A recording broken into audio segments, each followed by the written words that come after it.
Referring to the article or cognitive load theory more generally, what is a study you would like to see completed? Explain why. Although it must have been done, I would like to see a study about germane load and how we can lead students to do more metacognition. Metacondition? I don't know. I just hope I was clear enough. Thanks, Stephen. It's a mess.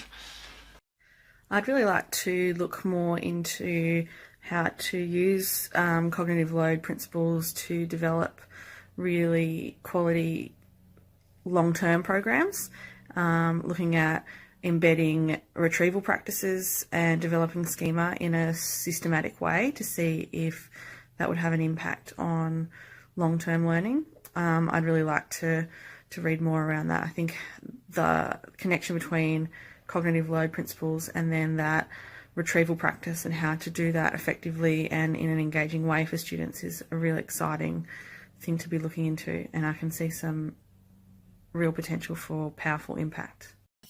One area I would like to see for future directions is just to either confirm or debunk what I'm currently doing with the flipped lessons in terms of taking the what I call the skill set, the content out of the classroom, and that's done in their own private space, personal space, and how that stacks up in terms of cognitive load with that work being delivered via video or being delivered in the classroom. Because in my opinion is, the classroom's full of distractions. And I tend to, I can get off task very quickly, whereas in the video, I know I've got a 5-minute focused window. I need to stick to that. The embedded notes, Cornell notes we use in the video page, it's a focused environment there. And the students do have the option with the video to do the pause and rewind. So interested to know, is there a study available or out there or already been done that does a comparative look at the cognitive load in the two different circumstances? Cheers.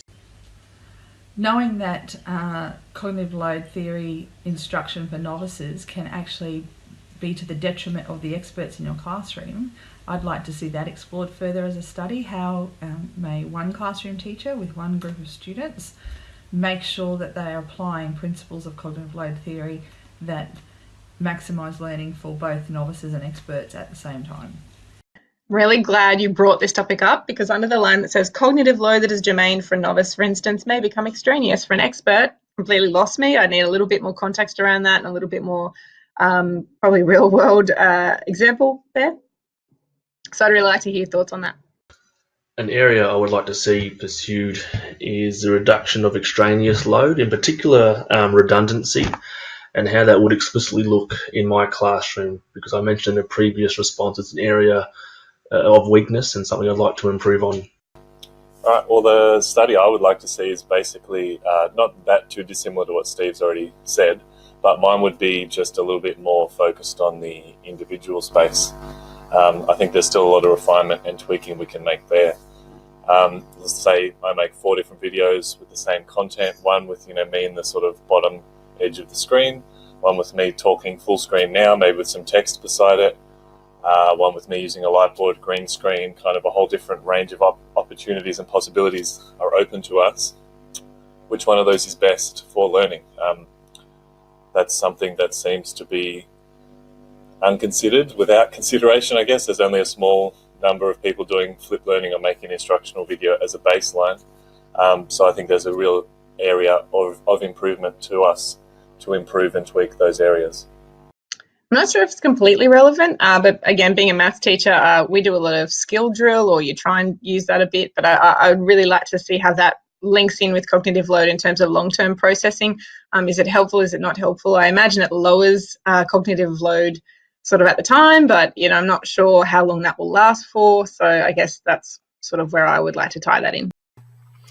Okay, future directions for me, it's not so much as in like a research question or something that would produce an effect size at this point, but I think being aware of this stuff, the cognitive load theory, is going to help improve my practice as an early career teacher. So I realize now that I'm the one who is the influencer on extraneous and germane load. So how I influence that with my students. So I think it's easy to identify ways to reduce extraneous load, but I think I still need to know more about the germane load and how I can build that as opposed to the other one, or reduce the other one. So, and also I'd like to know more about how germane links to zone of proximal development and the Vygotsky stuff and so forth. So that'd be cool.